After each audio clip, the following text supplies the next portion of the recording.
Hi guys, hope you're well. I must admit I've got a very good guest today. It's actually someone that I've wanted to have on for quite some time. The lady who I'm going to introduce you today is basically someone that really kind of inspired me when I was at university, and we'll kind of go on to how and why and lots of different things. But again, I almost don't want to tell her backstory because I'm going to ask her to kind of tell herself.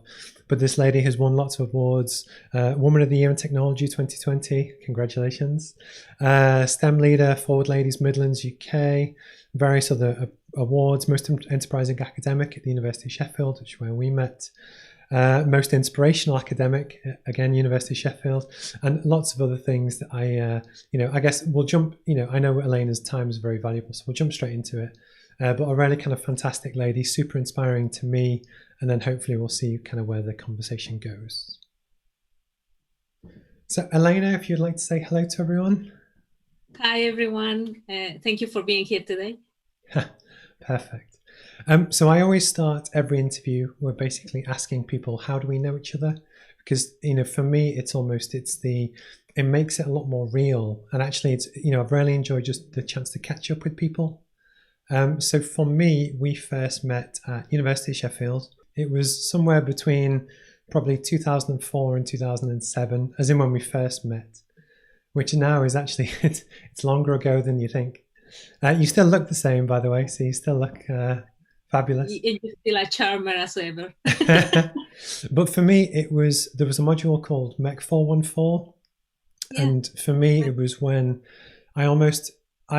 I think I studied mechanical engineering because I like solving problems, and I was into cars and lots of different things, but also it's a good generic kind of degree. But actually, that module was the first time we were almost given a blank sheet of paper, and we were interviewed, or we had the chance to interview a family, which I guess we'll kind of touch on. But it really kind of brought home both the ability to look at problems in different ways, but also kind of use business and problem solving to actually solve like societal problems. And actually, it really kind of genuinely kind of changed my life, because almost from that point on, I always had a slightly different viewpoint on things. And, that was all down to you and your kind of passion and things that you did and you brought to the class. So no, thank you for that. No, and thank you, Steve, for having me here today. Yes, how did we meet each other? My memory of meeting you particularly, and of course, that particular course you were talking about was a long time ago. We're talking about 15 years ago or so. And perhaps it's worth saying that I am originally from Mexico, and I came from Mexico as a mechanical engineer wanting to develop my own skills. I accidentally ended up in academia. I can talk more about that in a minute, but you and I met at the University of Sheffield when I was leading this particular module that you refer to as MEC 414. You'll be surprised to hear that just before I left Sheffield, we managed to change the name of that module to Make a Change. Okay. Which I think is actually very descriptive of what the module aimed to do. Mechanical engineers, any engineers aim to solve problems. And normally, if you are in mechanical engineering, the problems that we tend to give students or we receive as students are very technical, very much based in industry, in manufacturing, airplanes, cars, that kind of thing. So in that module, I was very keen to bring the other aspect of engineering to life to the students, which is that engineers can actually make a change, that we make a difference to people's lives, that we are actually crucial to solving problems that normally will have an impact to day-to-day life experiences. And so by bringing real people into the modules, into the learning experience, that becomes much more palpable, I suppose, to students. And in your particular case, 15 years ago, you were possibly one of the first students to experience one of the real customers that I brought into the module, Kiro Norton. He was 6 years of age, if I remember at the time. Mm-hmm. He was born with quadriplegic cerebral palsy. And what we were aiming to do was to use our engineering skills to make his life better, to help him experience life in the way that his friends would do things that he wanted to do. Like I remember Kiro wanted to photograph. Yeah, that's right. He wanted to take pictures, and because of his particular disability, he couldn't hold a camera. He wanted to make a cup of tea for his granddad, and so very many things. And of course, that kind of problem brings the importance of engineering to life, and you particularly did an exceptional job to in engaging with the family and understanding how to communicate with them specifically, and finding what they needed, because that's important. How do we communicate with our customers is essential so that we can actually deliver a good, sensible solution. Because it was actually before these things were invented. This is how long ago it was, because Kieran had a I forgot what it was called, but it was a touch screen computer, but it was hideously expensive.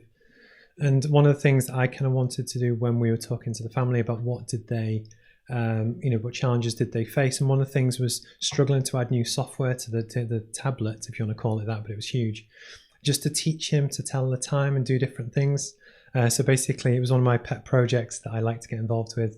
I tried to learn the software to install new things on his touchscreen to teach him new things.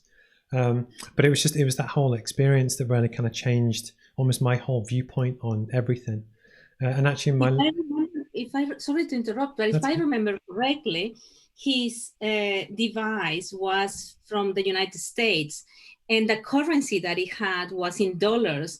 And your pet project, you called it your pet project, but it was actually your pet project because it was outside the module that you developed the software so that he could have pounds and certain things in the UK version of things. That was really good. No, but I still do it now. That if I think I can help something, whatever it is, I like to. But it was more that you in particular opened my eyes with things that you could do, and it was just it was a special kind of thing for me. So almost where for what I do now, which is help grow and turn around companies, it's applying that intensively every day. But in many ways, it came back to yourself.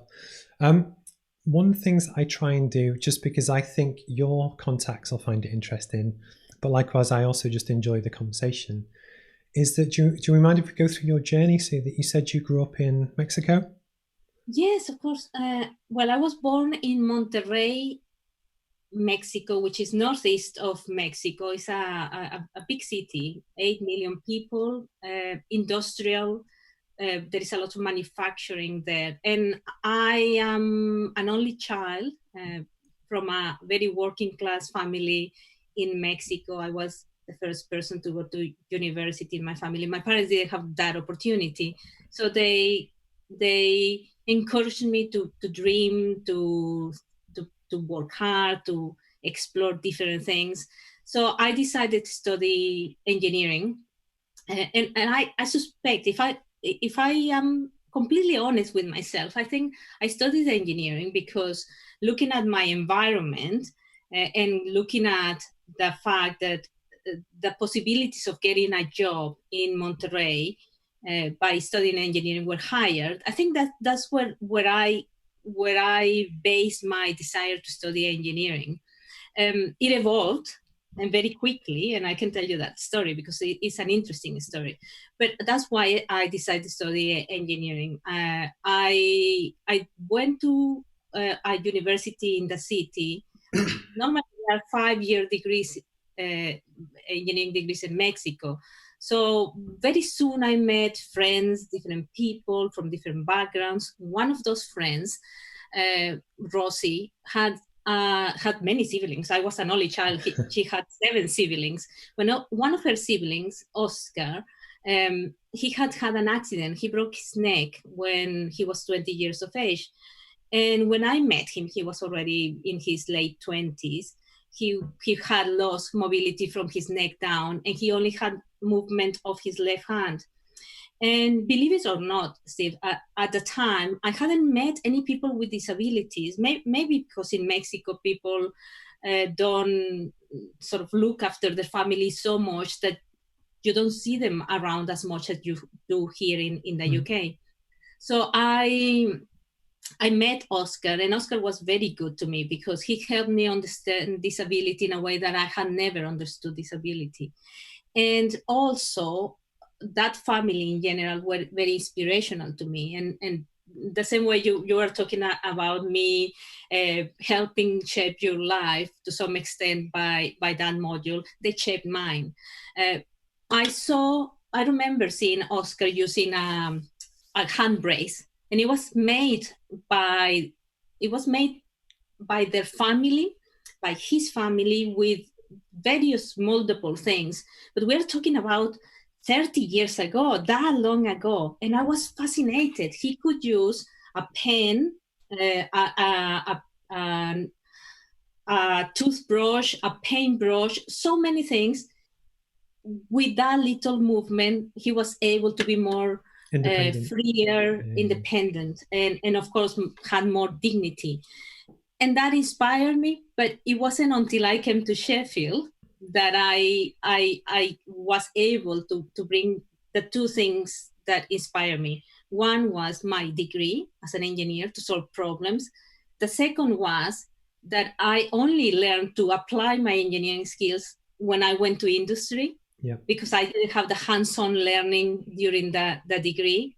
And the final thing was, how can we use those skills in practice and find solutions that are affordable, that are solutions that people can use in the market, not just so expensive that only those who have wealth can use.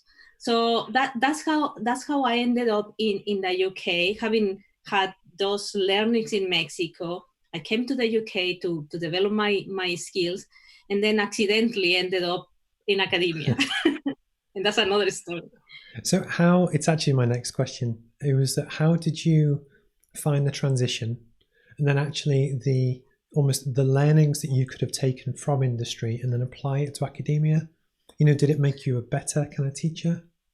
Well, I would hope so, because having done a degree, 5-year degree in engineering, where clearly it was very theoretical, and although there were practicals and labs and all of those things, it wasn't until I went to industry that I realized that I wasn't an engineer. I was still an engineering student trying to learn to be an actual engineer.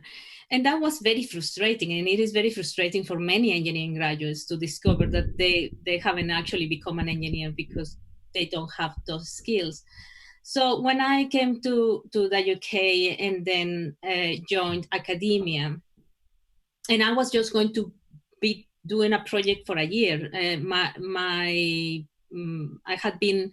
I had been employed to develop an engineering degree with enterprise. Mm-hmm. That was the task in hand. But I also was asked to take on this business planning module to add on something to help the department. And because I only had 1 year, I thought, well, what's the worst that can happen? I'll try something different. And I decided that if I were going to do anything to help our students, to help those students to become at least more able to join the workforce in a much more strong manner, then what I needed to do was to really give them the skills to perform as engineers.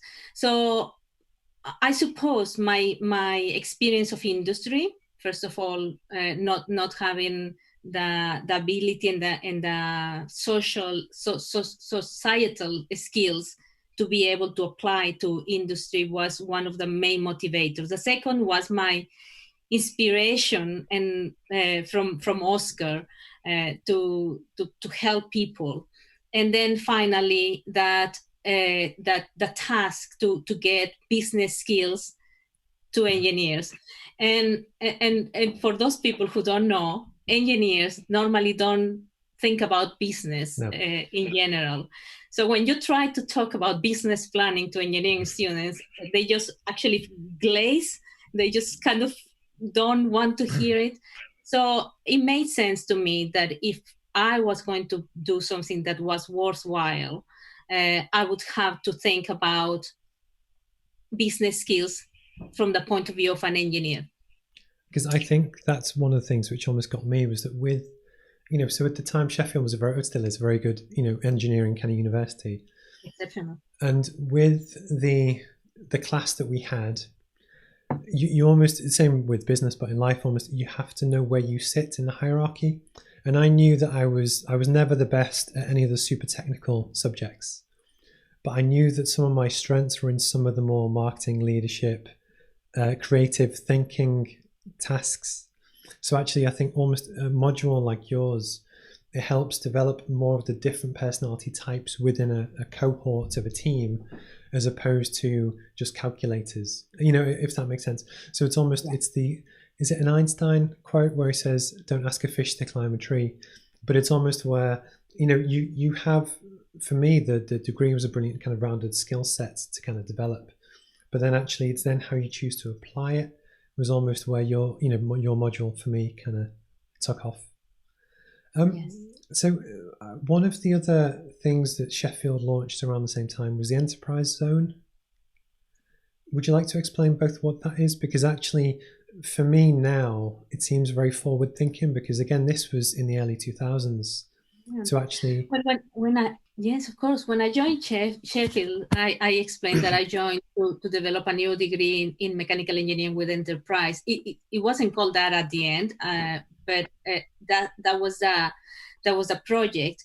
There was a call for universities to embed enterprise or entrepreneurial skills in the curriculum in the early 2000s.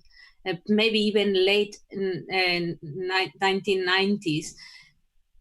And there were about 13, 15 universities who received funding at the time. And the White Rose universities, Sheffield, York, and Leeds, founded the White Rose Center for Enterprise.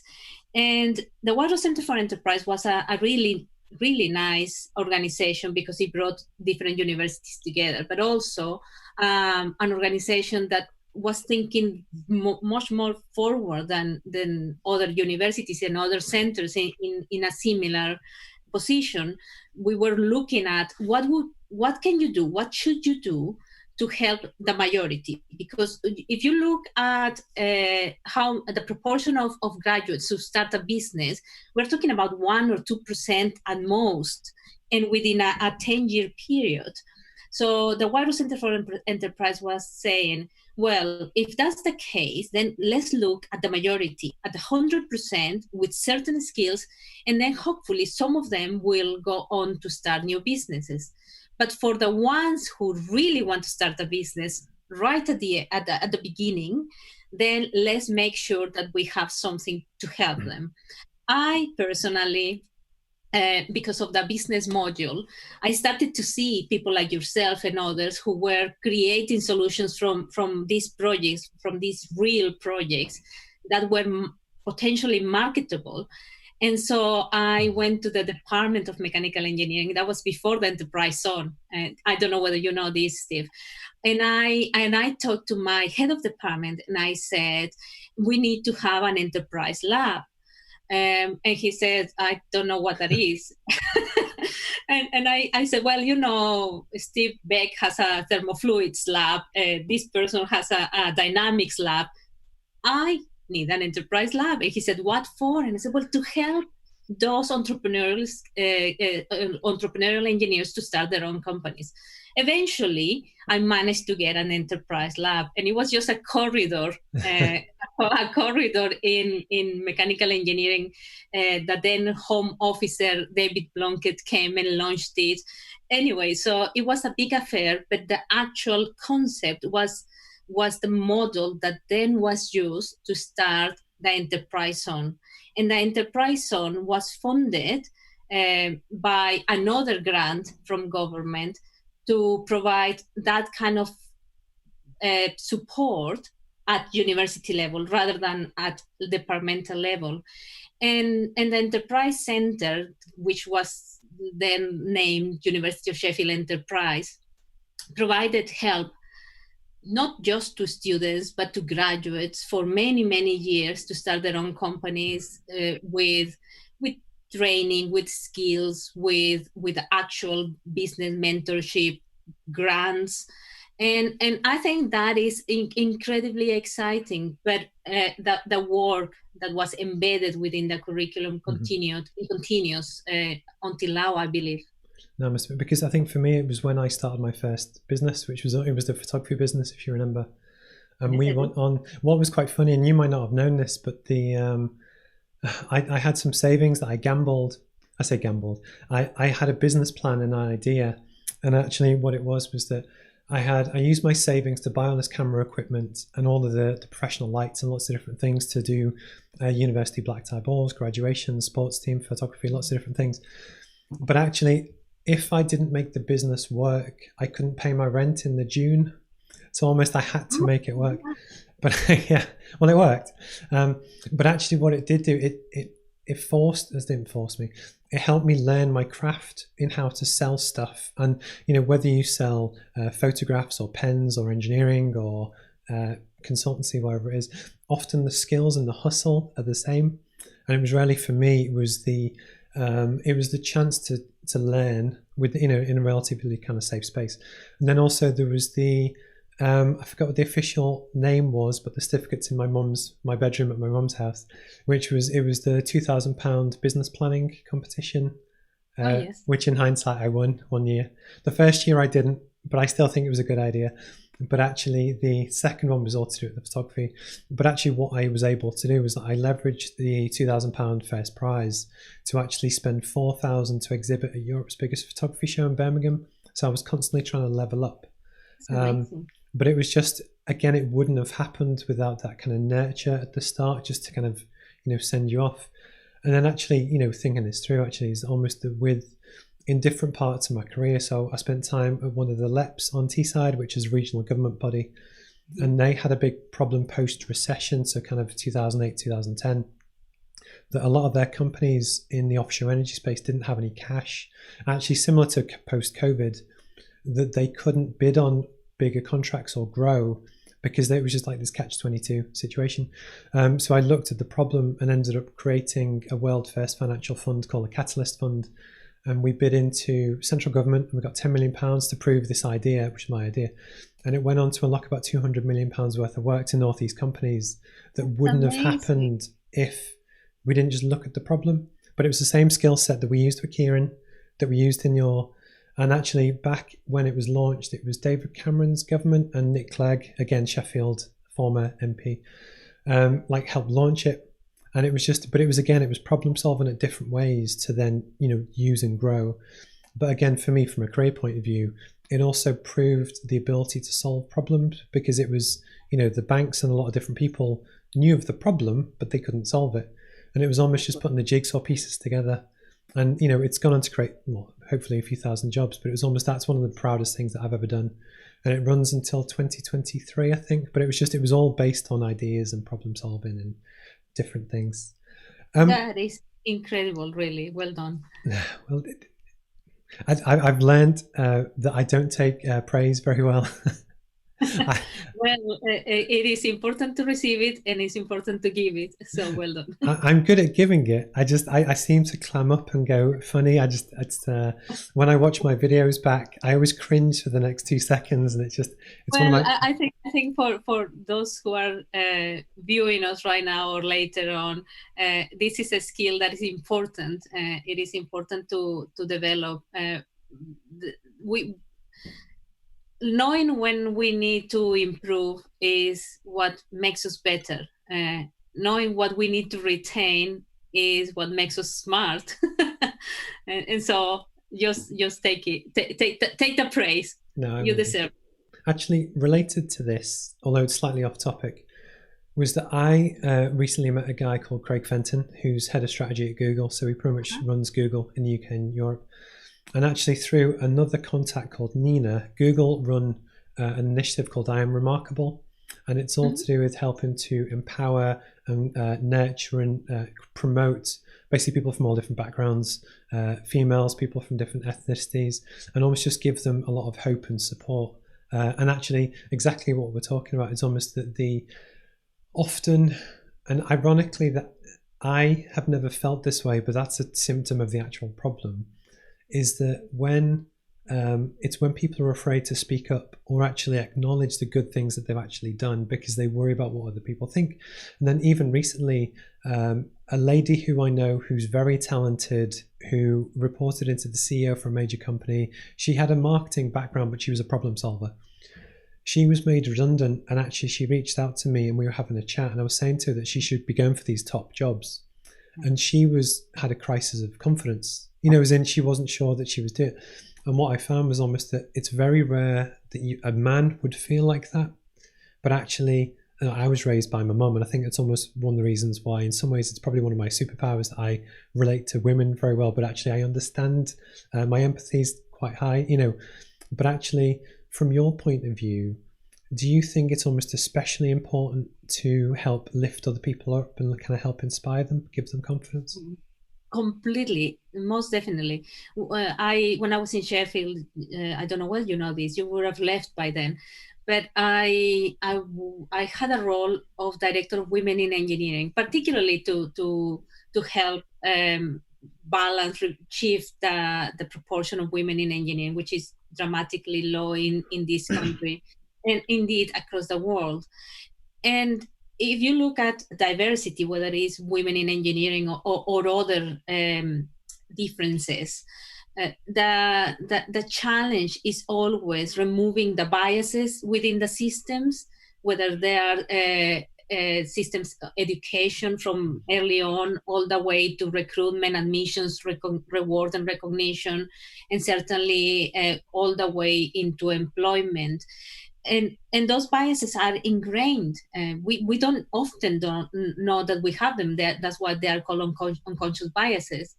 And equally, it works that I will have my own fears, and I will need people to tell me it is okay. You actually are not perceiving your strengths the way I perceive them, like the conversation you and I just had. And it's important that other people help colleagues, whether they are female, male, older, younger, and different ethnicities. I mean, right now, it's so topical. What's going on around the world shouldn't be going on around the world. And yet it's 2020 and we are talking about criminal acts taking place because of difference, and that's not acceptable. We need to remove those biases. We need to be strong. We need to be vocal. We need to support each other, and we need to change the system. And in order to change the system, we need to know that the system is wrong.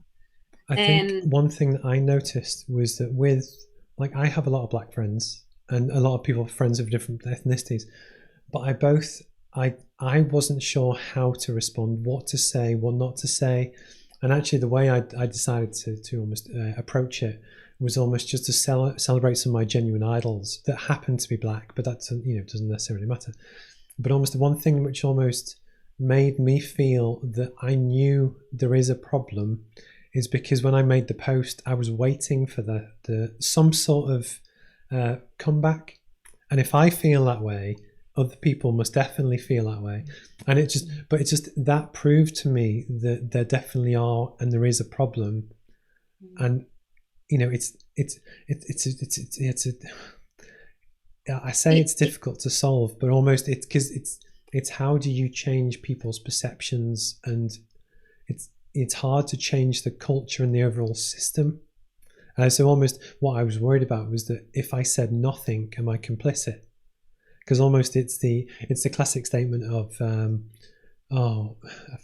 my mind's gone blank, but almost basically saying nothing is almost that you're complicit with it. It's when the silence of your friends kind of thing.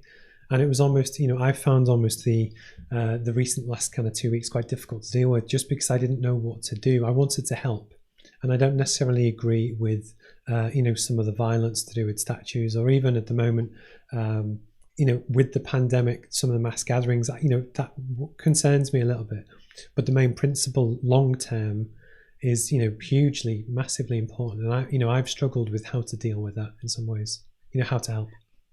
And there are, I agree. I found the last 2 weeks, and when you reflect about life, very difficult. And someone was asking me, have I ever experienced discrimination myself since I came to the UK? And the answer is no, I haven't. And I've been very fortunate, and my particular difference or set of differences have not meant that I have experienced very obvious or uncomfortable discrimination, but I have seen it, and I have witnessed it, and I would like to think that I have acted and tried to stop it. But you are right. How do we? What are the things that are going to have significant, long-lasting effects to help us remove those biases, those problems in society?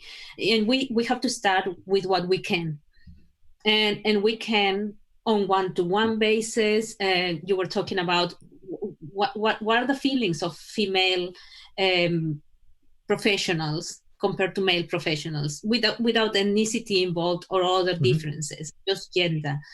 And you are right. I remember colleagues back in Sheffield who would say, male colleagues, sorry guys, gotta go, I have to go and collect my kids. And I had reports from female colleagues saying, if I stand up at 4 and say, sorry, I have to go and collect my kids, I will leave, but I will leave feeling guilty. Whereas the male colleagues would report not feeling that guilt. And that is so, it's an internalized problem. So helping individuals who are different not to feel that is the first step. It is what I can control. I can only control what I feel and what I do. I can advise you to do something, but I can't control it. And certainly controlling the rest of the world, well, is very, very hard. So we start with oneself and what we can reach around us. And if everyone did that, the ripple effect, I would like to think, is much more powerful than not doing anything. No, I hope so. Conscious of time, I know how busy you are, and we had a set amount of time kind of booked in. Would you like to tell everyone what you're up to now? I went on the website and did some homework, but I think it'd be great for you to almost explain your current role. Well, having spent 20 years in Sheffield, I came to the UK in 1998, and then in 2018 I moved to Hereford in the southwest of the UK. Having spent 17 years at the University of Sheffield and 20 in Sheffield, and I must say that I had wonderful opportunities in Sheffield, and what I managed to do there and achieve, I think was significant, and I think is still there. And you are one of the examples and testament that kind of work was successful, works. But there was something that always niggled me, and was that I wanted that change to be systemic, the change where that engineers have the opportunities to test their skills throughout their program, time and again, with different types of problems, whether they are from the Sustainable Development Goals, whether they are industrial, time and again, so that by the time you graduate, you hit the ground running. You know that you are an engineer. You are not just a practicing engineer. You don't need a company to have a graduate scheme to train you to be an engineer. And Hereford, where I am, is a cold spot for higher education, there is never been a higher education institution in this area. There is higher education provision, but not a higher education institution. So I was approached a few years ago to join a project that aims to be a new provider of higher education, particularly in engineering education. And that's perhaps the biggest endeavor of my life. If you think about what that actually means, starting a new higher education institution is just huge. It sounds slightly crazy, actually, but that's what I'm up to. I've been here for 2 years and a few months, putting everything in place, setting up. It's a startup funded by government. And we are working very hard to set the foundations, to develop the learning model, to get it through regulatory bodies to be approved. And in time, I hope not long from now, we'll be able to talk more about it in the present tense rather than in the future tense. No, because one of my questions was to do with how, had you ever had the urge to take your entrepreneurial itch, your problem solving, to apply to something? And almost this is exactly what you've done. It's not, it's a startup, as you say. So out of interest, what kind of, as a startup company, and I speak to quite a few, what challenges have you faced? If you almost treat it as a business as anyone else kind of going through something similar. Well, it is a business limited by guarantee and has charity status as well. And for the time being, until it becomes a higher education institution, that's what it is. There are so many challenges, and inertia is one of them. Getting the foundations, first of all, so that you can then get going is hard. Of course, involving stakeholders that matter. In this particular case, there are stakeholders that go from politics all the way to financial partners, actual potential customers. The whole lot is very complicated, and you have to know when is the right time whilst keeping everyone engaged. And I would say that is a very, very challenging thing to do. But of course, ultimately, it's about survival. And you'll know that better than many people. You were just talking about making sure that your company worked, that you managed to pay the rent, and that is something that people who are entrepreneurs always talk about. Cash is king, and it's true. For a project like ours, where we have a government grant, we have to be incredibly careful about how well we use that grant, first of all, that is value for money, that we protect the public's purse, whilst doing something that is incredibly complicated and challenging. And if you ever asked anyone, how much do you need to start a new higher education institution, I can tell you that the number can grow and grow and grow and grow. But if you don't have more than what you have, then you have to be very creative, innovative, and creativity, getting the right talent in place to help get the project to completion, plus keeping everyone abreast of the situation, engaged, and managing the finances correctly is paramount. No, It's of paramount importance. Well, if anyone can solve it, I'm sure you can. I hope so. Can I ask you about teaching and education in general? And what is it that you're passionate about? What is it about teaching and working with young people or old people or anyone that really kind of gets you excited? Well, having a conversation with you right now is so exciting. I would say education to me has a short, medium, and long term impact. So the short term is when you see things are happening, the learning taking place, and you know that a particular individual gets it and they know what to do with it, and they benefit personally from that short term, and that is really rewarding for educators who truly care about their students. But then you see the sort of medium longer term, which is what I'm seeing right now from you? What happened to them? Did they actually, well, first of all, remember what they learned? Did they apply it? Did they manage to change the world?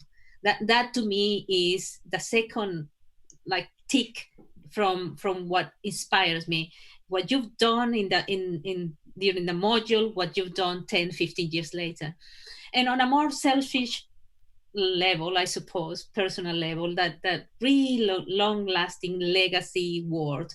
Did I leave something behind through you, through all the learners that came through my life, through my practice? And for someone who doesn't have children, seeing my former students succeed is to some extent a little bit like I was part of that. I did something good, and I'm inspired by you. I'm inspired by all the former students that I've had, and what you all have managed to do. Because I think that if you were to reach out to any of your former students, at least the good ones, I think they would say really good kind of things back. And actually, something that might be quite useful for your current kind of future courses would almost be to use people, and I'd happily do it as like a case study, to like live stream or come and talk to your students. So actually say, look, I taught Steve in 2006, and this is what he went to do, and he did that, and this is how he solved it. And then there's plenty of other students that you will have taught over the years that will. I do get people like yourself in touch to tell me what's going on, but I think that's a good idea. just to know what kind of impact this kind of model has in the long term. But as I said, on a personal level, just to get a sense of what I managed to do. So one of my other questions links into some of the stuff that we talked about, but almost how does it feel to be like an inspiring female in the industry, and then also how do you feel is the best way to help lift up others? Because it's one of the classic things that we've said. It could be a confidence thing, it could be a networking group, it could be like one-to-one kind of mentoring. But actually, it's where I found in some ways that when I left university, when I almost left the safe space, went to work in different places, it wasn't always as rosy as I was let out to be. And almost it's almost with hindsight, as you go through your career, you learn lots of different things, good and bad, which actually makes you a lot more rounded. So that when, for instance, I have an affinity for other Sheffield students, that when I meet them at a networking event, I always ask different questions, and I always like to find out just because I'm interested. And I met up with a guy called Obi, who was a mechanical engineering student from Sheffield, probably 8 to 10 years after me. And one of the things that I like to do is almost, if I can help them in any way, just to save them time and pain and lessons that I had to learn the hard way. But actually, like for yourself, is there anything that either, do you ever do any mentoring, or, maybe it's the opportunity to kind of, I'd love to just get your ideas about how we help inspire the next kind of generation. How do we inspire them? I think we have to show them what these our business skills, entrepreneurial skills, engineering skills can do, what we can do with those skills. Just the first part of your question, do I personally do anything? Yes, most definitely. I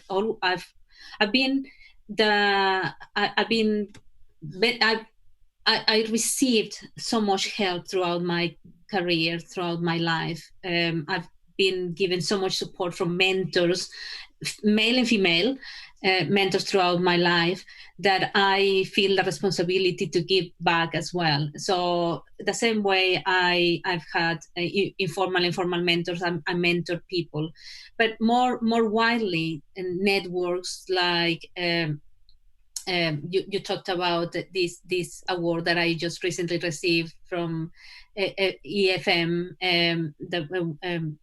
the Women Network. That kind of network is very important, because that's where you can reach people more easily, and particularly people who are looking for help. And the people who are looking for help is a virtuous circle. You help them, they help you, they go on to help others. It is those who are not within the networks that are of more concern, I would say.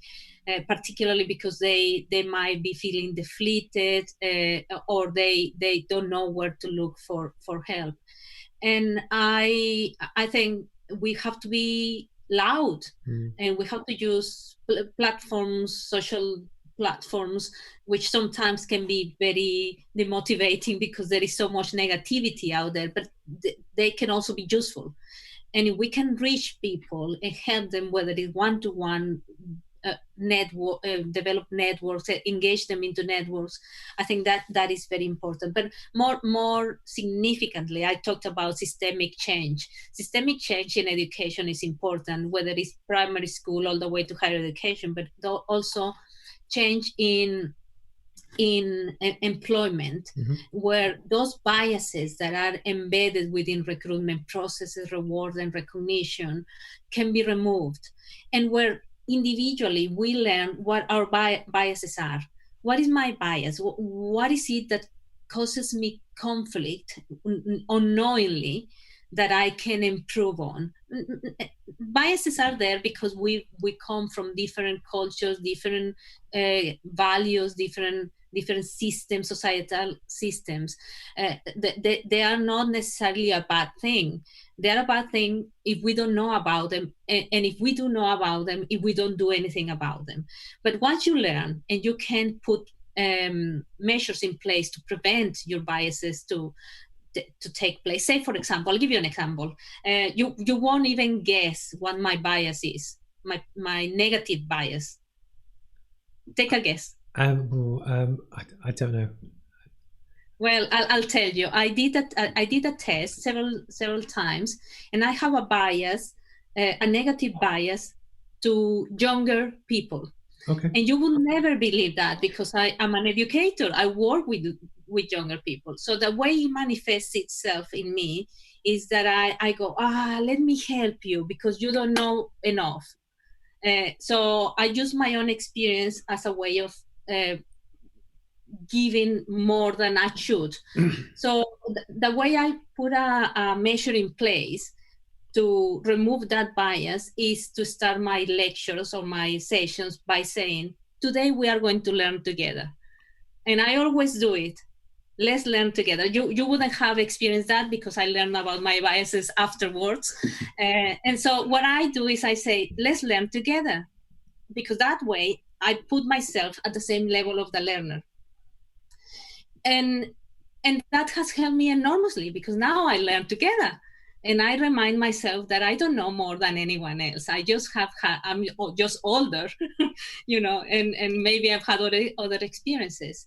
And so that kind of training, we should all have. We should all know what our biases are, because once you know that, then you can remove it.